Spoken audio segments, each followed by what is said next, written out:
Pessoal, um grande abraço. Estamos aqui com o Danilo Brenner, convidado, Semana Jovem, Cupira, Pernambuco, e para nós é um prazer muito grande, né? Ter aqui com a gente, passando as mensagens nas igrejas adventistas aqui na cidade de Cupira. O Danilo Brenner está aqui com a gente. Rapidamente, já que daqui a pouquinho vai passar a mensagem aqui na Igreja Central Novo Horizonte, mas vai falar com a gente no canal Rádio Vivo Web Ayrton. Prazer muito grande receber você aqui. Alegria nossa, satisfação poder voltar aqui em Cupira, Igreja de Novo Horizonte, para compartilharmos a palavra de Deus e aqui batemos esse papo legal. Obrigado, Ayrton, pelo convite. Estamos aqui de coração aberto. Danilo Brenner, a gente conhece pelas músicas, muitas composições, participações na TV Novo Tempo, e hoje está aqui com a gente. E agradecer também Roberto, né? Roberto da Igreja Central do Horizonte está aqui como cinegrafista, nos dando esse apoio também. Danilo, começou muito cedo, envolvido com a música evangélica, com a música, com composições, cantando, é isso? Isso, desde garoto, sempre teve muito incentivo da família. Comecei a pregar cedo, a tocar cedo, compor cedo. Eu acho que mais ou menos com 14 anos eu já pregava, cantava e tinha algumas composições também. Vocês estão ouvindo aí de fundo, né, ao lado da igreja aqui, nós estamos ao lado da Igreja Central Novo Horizonte. Já começou o culto dos louvores, eu estou aproveitando rapidamente o Danilo, ele tem que se concentrar para passar a mensagem daqui a pouquinho. Mas você começou muito jovem, como músico, você é pernambucano? Sou pernambucano, natural de Petrolina, Pernambuco. Tá quente, Petrolina. Tá quente, mas muito querido também.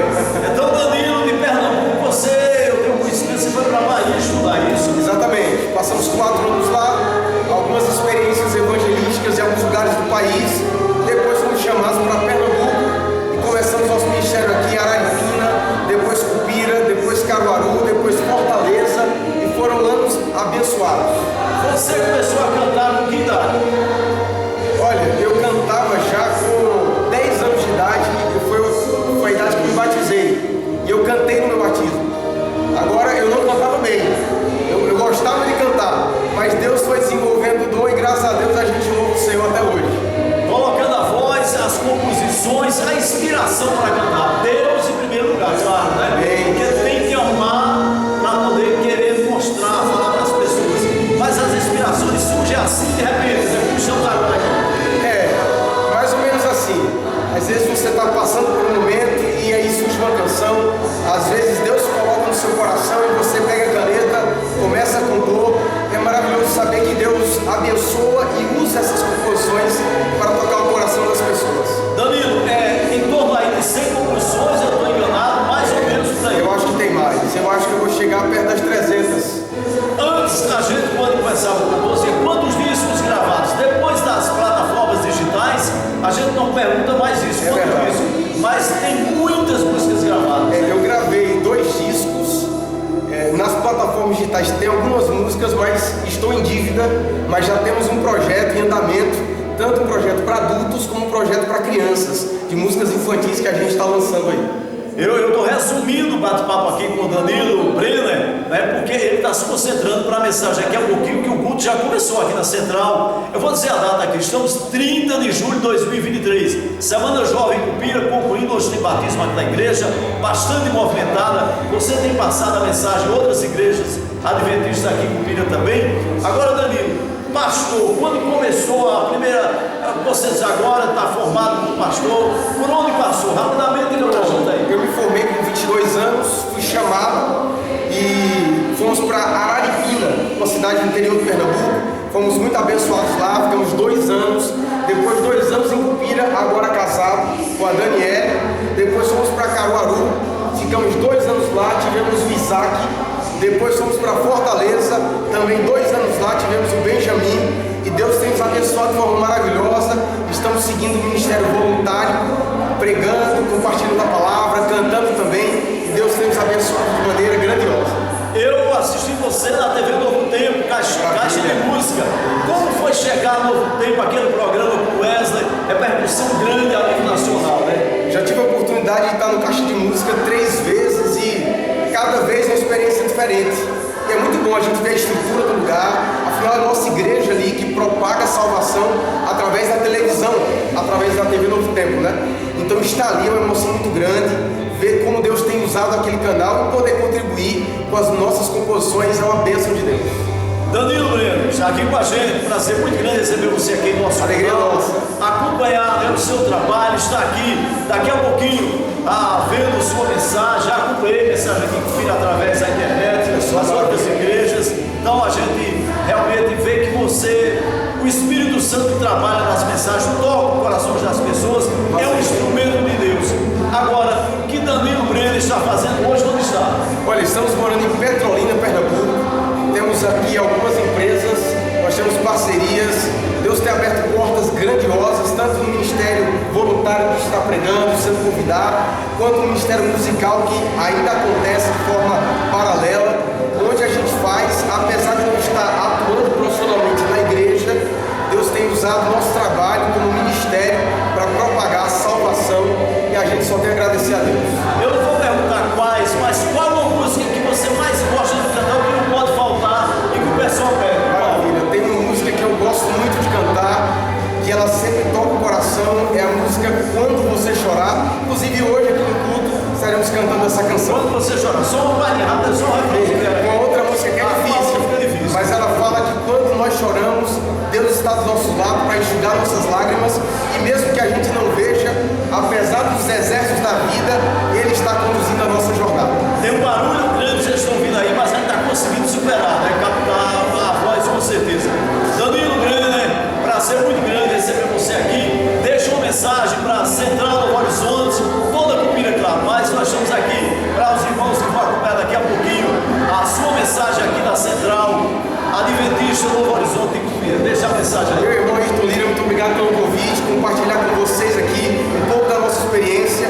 A primeira coisa que eu quero dizer é a gratidão a Deus por ter conhecido vocês, ter pastoreado vocês, e o meu desejo de continuarmos firmes na caminhada, apesar dos altos e baixos da vida, que a sua fé permaneça firme em Jesus até que Ele venha. Um grande abraço a todos e Maranata. Muito obrigado pela atenção, viu? Grande abraço. Das músicas, das pregações, da companhia de Danilo. É um amigo desde quando ele esteve por aqui no Novo Horizonte. Nós desenvolvemos uma amizade, né? E Deus então achou por bem trazê-lo aqui para ter um momento especial conosco. Pastor Danilo, que a bênção do Senhor esteja contigo. Boa noite! Gente do céu, que alegria poder voltar aqui em Cupira City, poder ver vocês, nossos irmãos, tão queridos, viu? Tanta coisa boa a gente passou aqui. Eu sei que é possível ter passado um filme aí na sua cabeça, porque na minha cabeça está passando aqui um filme de tanta coisa que a gente viveu aqui, os 2 anos que passamos aqui, acho que 2016 e 2017. Foram 2 anos de bênçãos na nossa vida, a gente guarda com muito carinho no coração. Trago um beijo de Daniele para vocês. Ela não pôde vir dessa vez por causa do trabalho. Eu passei a semana todinha aqui em Cupira, fazendo uma semana de oração ali no Glória. Foi uma bênção essa semana, graças a Deus. E que alegria poder estar aqui com vocês para compartilhar a palavra de Deus essa noite. Pastor Aguinaldo, obrigado, viu, pelo carinho, pela amizade de sempre aí. Tá certo? E a gente fica muito feliz de estar aqui. Irmão, obrigado pelo carinho, tá? Gente, estava jogando bola, a gente estava me quebrava ali. Acho que foi o Ramiro que pediu. Foi não, Luiz? E aí eu sei que eu vou ficar mancando aqui, mas não é para rir não. Se rir é pecado. Se rir aqui não pode não. Eu queria que você abrisse a sua Bíblia no Evangelho de Lucas, no capítulo 10. Essa é uma história muito conhecida. Saindo daqui, eu já vou direto para Caruaru, vou estar viajando hoje ainda para Petrolina. Já estou com saudade aí da família. E se Deus quiser vai dar tempo aqui. Tá bom? Vocês estão, parabéns, relógio digital agora. Estão modernos. Na minha época não tinha. Relógio atrasado. Acabou olhando, vixi. Agora dá certo. Vai lá, Lucas capítulo 10, versículos 25 para a gente começar. A gente vai ler o versículo 25. Eu ia cantar, né? Deixa eu cantar uma música aqui, gente, pode ser? Pode colocar aí. Essa música eu compus na pandemia. E essa música ela fala muito ao meu coração. Eu queria que você ouvisse essa canção. Meditasse essa música nesse momento. Essa música eu compus na pandemia, no momento em que a gente estava vivendo tantos dramas, né? Talvez você perdeu alguém, talvez você viveu um momento emocional um pouco instável, talvez você passou por alguns vales, alguns desertos, mas essa música, ela menciona exatamente o cuidado de Deus, porque apesar dos momentos tão difíceis que nós passamos em nossa vida, nós podemos ter uma certeza que Deus, Ele está cuidando de nós o tempo todo. Pode colocar.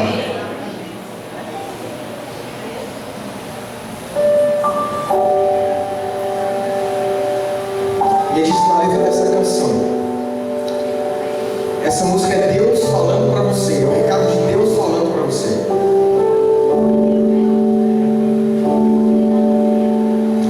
Eu sei que muitas vezes você se sente só e até já pensou em desistir.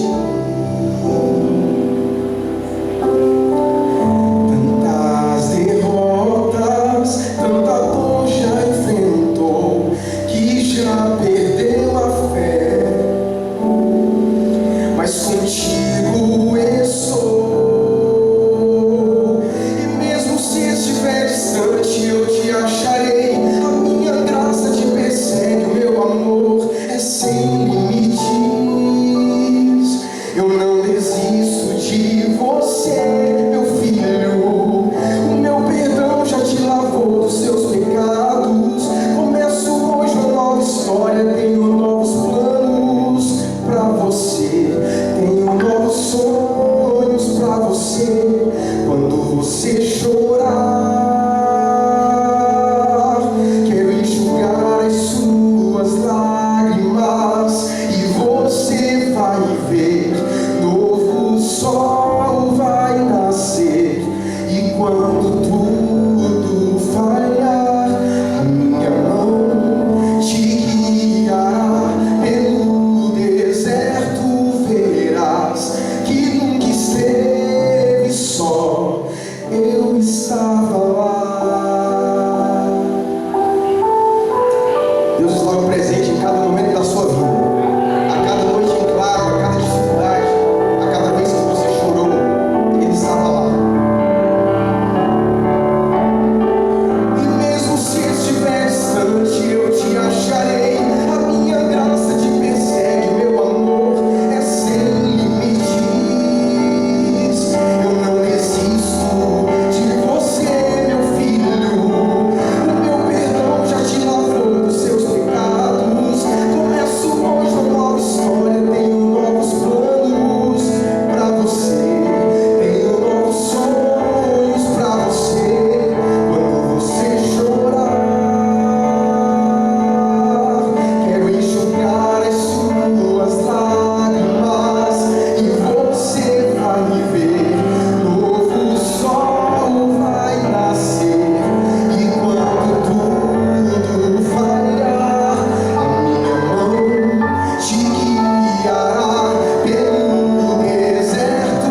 Verás que nunca esteve só, eu estava lá.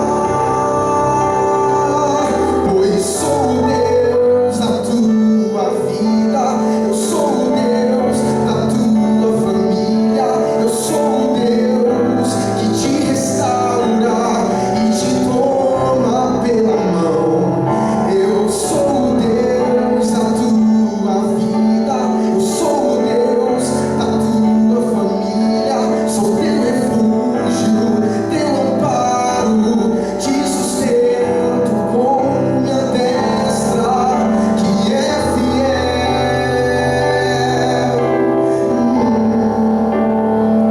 Quando você chorar, escute, quero enxugar as suas lágrimas, e você vai ver, novo sol vai nascer. E quando tudo falhar, a minha mão te guiará pelo deserto. Verás que nunca esteve só, pelo deserto. Verás que nunca esteve só, eu estava lá.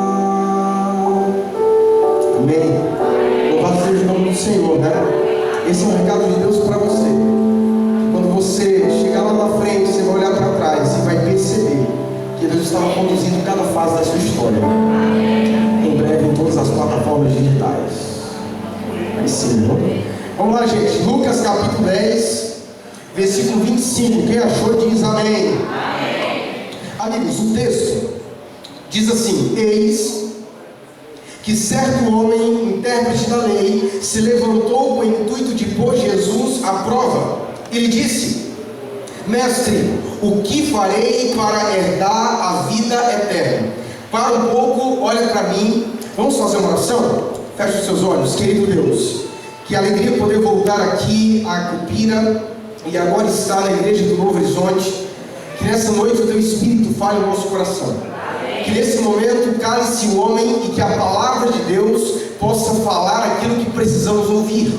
Portanto, a nossa oração é que a boca seja minha, mas que a palavra seja do Senhor. Preenche a nossa vida nesse momento, nós oramos em nome de Jesus. Amém. Amigos, o texto começa com uma pergunta. E a pergunta em questão era: o que farei para herdar a vida eterna? A primeira coisa que eu posso entender é que existe uma compreensão equivocada a respeito da salvação. Talvez essa seja uma das perguntas mais feitas no meio cristão. O que eu faço para herdar a vida eterna? Como eu posso ter certeza da minha salvação? Como é que eu posso ter a convicção de que de fato a minha salvação está garantida? Talvez em uma crise espiritual, talvez em um sentimento de perdição ou de não se ver salvo, a inquietação desse homem leva a uma pergunta: o que eu posso fazer para herdar a vida eterna? Gente, a primeira coisa é que se eu vou herdar alguma coisa, isso não quer dizer que eu preciso fazer nada.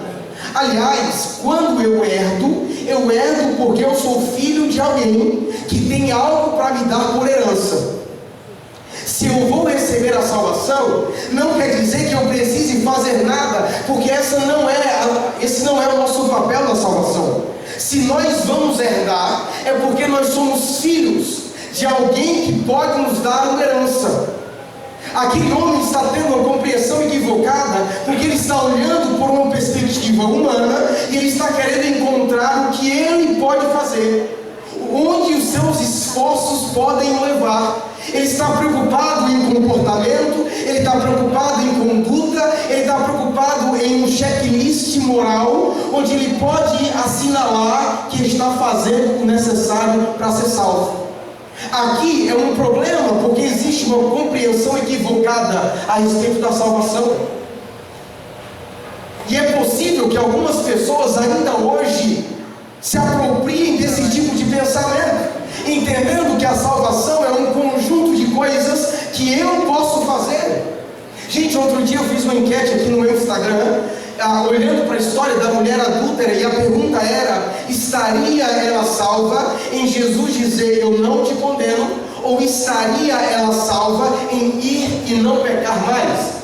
Curiosamente, a maioria das pessoas dizem ela estaria salva em ir e não pecar mais. Só que aí nós estamos invertendo os papéis.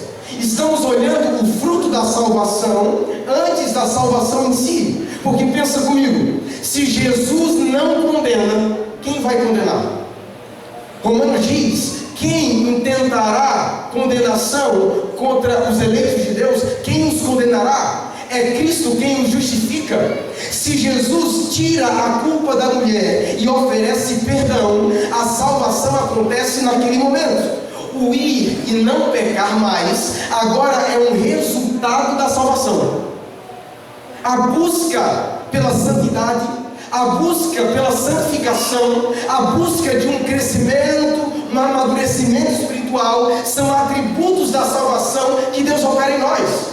Porque se eu entendo que eu só obtenho a salvação quando eu consigo vencer os meus pecados, eu estou dizendo que a salvação, ela nada mais é do que uma soma da graça de Deus com a minha capacidade de fazer algumas coisas, mudar algumas coisas e ter um comportamento apropriado. Muitas pessoas não entenderam ainda qual é o nosso papel na salvação. E esse homem não entendeu. A pergunta dele é porque ele quer saber a respeito da salvação. A história dessa noite, gente, começa com uma pergunta: o que eu, como ser humano, como cristão, qual é o meu papel na salvação?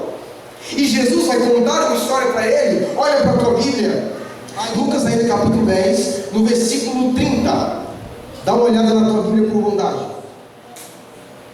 O texto diz: Jesus prosseguiu dizendo: certo homem descia de Jerusalém para Jericó e veio a cair em mão de salteadores, os quais, depois de tudo lhe roubarem e lhe causarem muitos ferimentos, retiraram-se, deixando-o semi-morto. Casualmente, descia um sacerdote por aquele mesmo caminho e, vendo-o, passou de largo. Semelhantemente, um levita descia por aquele lugar e, vendo-o também, passou de largo, passou longe. Olha o verso 33. Certo samaritano que seguia o seu caminho passou-lhe perto, vendo-o, compadeceu-se dele, e chegando-se, pensou-lhe os ferimentos, aplicando-lhes óleo e vinho, e colocando-os sobre o seu próprio animal, o levou a uma hospedaria e tratou dele. No dia seguinte, tirou 2 denários e os entregou ao hospedeiro, dizendo: cuida desse homem, e se alguma coisa gastares a mais, eu te indenizarei quando voltar. Aí a pergunta final é: qual desses 3 te parece ter sido o próximo do homem que caiu nas mãos dos salteadores? A resposta no verso 37 é: respondeu-lhe o intérprete da lei, o que usou de misericórdia para com ele. Para um pouco, olha para mim. Gente, Jesus está contando essa história para responder uma pergunta. O diálogo começa com uma pergunta: o que eu faço? Qual é o meu papel na salvação? E Jesus vai responder essa pergunta. E ele conta a parábola do bom samaritano nesse contexto. E ele termina também com uma pergunta: quem foi o próximo desse homem? E a resposta é: aquele que agiu de misericórdia. Para você entender um pouco mais a respeito dessa parábola, a Jerusalém ficava a quase 800 metros acima do nível do mar. Jericó ficava a um pouco mais de 200 metros abaixo do nível do mar. Nessa diferença existia uma estrada íngreme. Era uma viagem de 25 quilômetros aproximadamente. Não era tão distante, e por não ser tão distante, tornava essa estrada íngreme. Era uma estrada perigosa. Muitas pessoas sabiam que ali haviam assaltos e elas não passavam ali sozinhas. Qual é o bairro mais perigoso aqui do Tupi? Fala abaixo, né? Qual é o bairro? A cidade toda, meu Deus do céu. Mas pensa naquele lugar que você sabe que é meio duvidoso. Você sabe que aquela rua é meio... você evita. Se tem um lugar que é perigoso, pelo menos normalmente é assim que a gente faz. A gente evita dar sopa, né? Você vai para outro lugar, vai em outro horário, você vai com alguém, você não vai sozinho, pelo menos para encontrar um refúgio. Só que a história diz que aquele homem, ele foi sozinho. Ele escolheu um caminho perigoso. Ele poderia ter evitado, mas ele quis aquele caminho, e o resultado é que ele foi ferido, ele foi assaltado, tiraram tudo dele, e a história diz que ele estava semi-morto. Quem olhava não sabia se ele estava vivo, não sabia se ele estava morto. Aquele homem escolheu aquele caminho perigoso e uma consequência terrível veio. Ele foi golpeado e agora estava caído, sem forças para levantar. E a história desse homem agora semi-morto, e não se sabia bem em que condição ele estava, e aquele homem sem amparo, sem alternativa, ele agora fica necessitado que alguém faça algo por ele. E aí nessa história, o samaritano se aproxima. Aliás, o sacerdote se aproxima. O sacerdote, ele era quase que um pastor na época. Ele era responsável pelo sistema do santuário, do templo. Ele cuidava dos cultos, ele cuidava da vida espiritual, ele cuidava dos processos espirituais. O sacerdote, ele tinha uma função religiosa muito importante. De igual modo, o levita, ele tinha um papel muito importante na salvação ou na vida espiritual do povo. ele tinha participação no templo. As suas funções sagradas faziam com que eles tivessem uma responsabilidade moral. O que acontece? O homem estava sendo morto. Não dava para saber, olhando de longe, se aquele homem estava vivo ou estava morto. E a lei de Moisés dizia que se você toca em um morto, você fica contaminado. E o sacerdote, ele tinha que atuar no templo. Ele não poderia ficar contaminado. Como que ele iria para o templo se ele estava impuro? O levita, de igual modo, como é que ele iria para o templo se ele estava impuro? Então note, pelo restrito cumprimento da religião, eles esqueceram a principal religião, que é cuidar do órfão, da viúva, do necessitado, é estender a mão para o caído. A religião, a essência do evangelho são pessoas. Eu admiro muito a sinceridade de alguns irmãos preocupados e zelosos pela igreja, mas o nosso zelo pelas coisas não podem ser mais importantes do que o amor pelas pessoas, porque senão a religião, ela inverte o papel. A gente toma um papel que não é nosso, a gente se torna fiscais da fé, e a gente começa a avaliar o crescimento espiritual dos outros com base na sua própria convicção a respeito de Deus. O parâmetro não é mais a Bíblia, o parâmetro é você. E aí nós entramos no papel dos fariseus, gente. Os fariseus eram responsáveis por avaliar a conduta espiritual dos outros, como se eles fossem capazes de determinar o que Deus queria. E esse é o evangelho. É o que eu acho, é o que eu penso, é o que eu acho que agrada a Deus, e é perigoso isso. Mais uma vez eu respeito a sinceridade e o desejo por zelo, mas eu não posso confundir, eu não posso esquecer que o principal alvo do ministério de Jesus eram pessoas. Não eram coisas, não eram preceitos, não era a letra da lei. Jesus, ele obedecia o que era necessário, mas Jesus não perdia de vista as pessoas. A história diz que pelo cumprimento restrito da lei, eles esqueceram de viver a verdadeira religião. Passaram longe.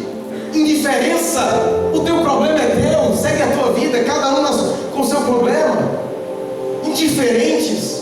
Só que quando somos uma comunidade, não existe essa possibilidade de alguém estar caído e eu apontar o dedo. Quando estamos numa comunidade, quando alguém cai, eu dobro o joelho, eu estendo a mão, eu me preocupo, eu me importo, porque a comunidade nos torna irmãos em Cristo. Nós não somos concorrentes, não somos adversários, nós somos irmãos, gente. E o irmão, ele ajuda o outro, ele chora o choro do outro, ele se importa com a dor do outro, a dor do outro dói no seu coração, ele celebra o sucesso do irmão. Tem gente que fica triste porque o outro teve sucesso, teve uma bênção. Só que quando somos irmãos em Cristo, existe uma família que é estabelecida no seu povo. Só que o sacerdote e o levita, eles passam longe, eles não fazem nada, são indiferentes. E aqueles que deveriam ser um exemplo para a sua época, não viviam nada mais, nada menos do que uma religião de palavras. Está escrito: esse povo me honra com os lábios, mas o coração está completamente distante de mim. Esse povo não me agrada, não existe a presença de Deus no meio deles. Eles não entenderam o evangelho, eles não entenderam a palavra, eles não entenderam que nós somos um só povo, caminhando para um só lugar. Não existe ninguém melhor do que ninguém. O fato é, queridos, que na história um estava caído, mas na verdade todos estamos caídos. Eles são diferentes. Só que aí entra alguém na história. O samaritano. Ei, o samaritano era alguém que não prestava. O samaritano era rotulado como alguém de mau caráter, de má índole. O samaritano era visto com maus olhos. Havia um confronto constante, guerras constantes, invadiam uns aos outros para cometer assassinatos, homicídios, coisas terríveis ao longo da história. Não se davam bem. Aí entra o samaritano na história, gente. Alguém que está ouvindo isso, meu Deus, se o sacerdote, o levita, o pastor não fez nada, quem dirá o samaritano? Vai terminar matando o homem. Só que o samaritano, a Bíblia diz que ele sai do seu caminho, ele encontra o homem caído, ele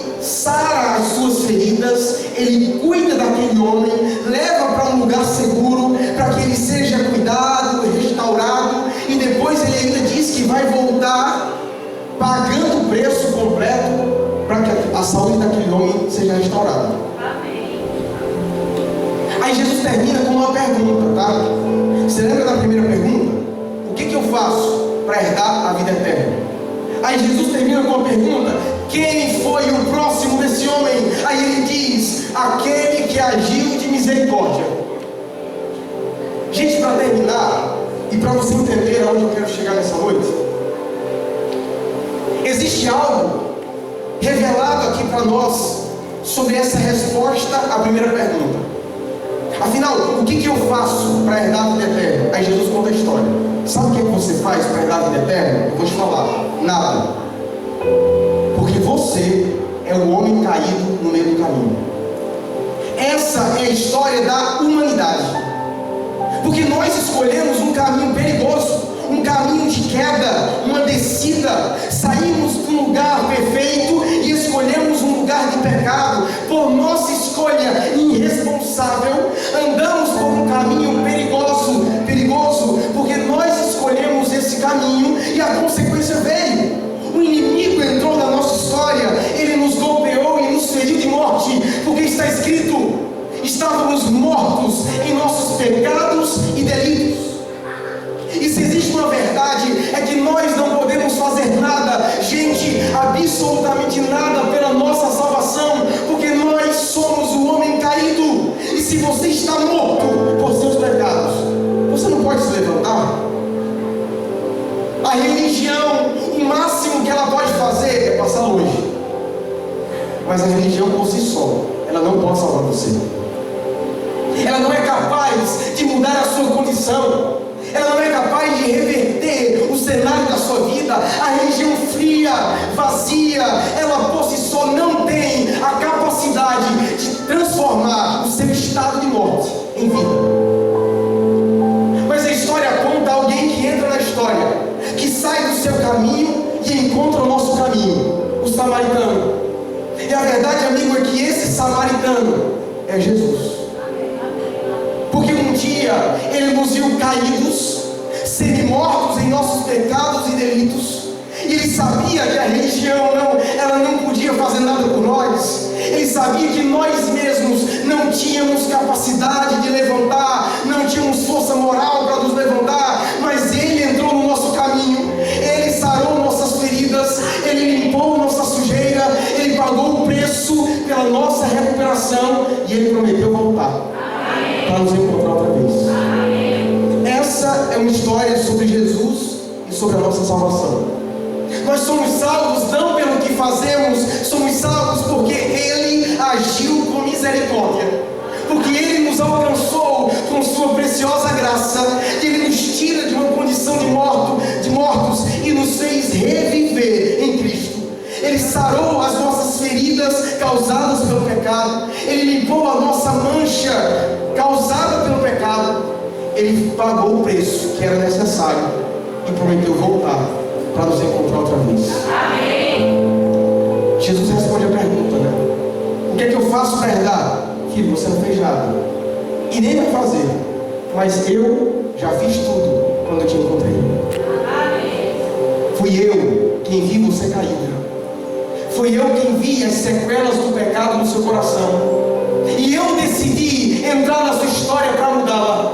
Eu decidi entrar no seu caminho para tirar você de onde você estava e para te dar uma vida melhor. Eu quis mudar a sua rota, eu quis mudar o seu destino. Eu escolhi erguer você e trazer vida em abundância para você. E agora você não precisa mais viver nessa condição. Eu já paguei o preço para você ser livre e viver outra vez em novidade de vida. Louvado seja o nome do Senhor Jesus, meus irmãos, porque Jesus nos encontrou. Nós não tínhamos forças morais para nos levantar, mas Ele, em sua graça, em sua misericórdia, Ele nos alcançou e agora nos colocou num lugar seguro, nos trouxe para um lugar de proteção dentro da sua casa, e Ele prometeu que vai voltar. Eu acredito no fundo do coração que Ele vai cumprir essa promessa. Ele vai voltar para nos tomar dos braços de uma vez por todas. E a garantia que nós temos é que Ele já fez tudo quanto necessário. Ele já pagou, já está tudo pago. Ele já quitou a dívida, Ele já pagou o preço. Agora só o que falta é Ele voltar e cumprir completamente a sua palavra. E é por isso que nós o aguardamos, porque sabemos quem é o nosso Salvador. Nessa noite nós teremos batismos, porque existem pessoas nessa noite que estão tomando uma decisão ao lado de Jesus. Pessoas que entenderam a graça que os alcançou. Pessoas que entenderam que sem Jesus não existe possibilidade de se levantar. Caídos estamos, mortos em nossos pecados, mas a graça de Cristo muda o nosso cenário, muda a nossa rota e nos dá uma nova vida. E essas pessoas vieram aqui para dizer publicamente que aceitam essa graça. E no momento em que aceitam, elas recebem a salvação em Cristo Jesus. O pastor Aguinaldo vai entrar no tanque com essas pessoas. E esse é um momento especial porque elas serão batizadas em nome do Pai, do Filho e do Espírito Santo.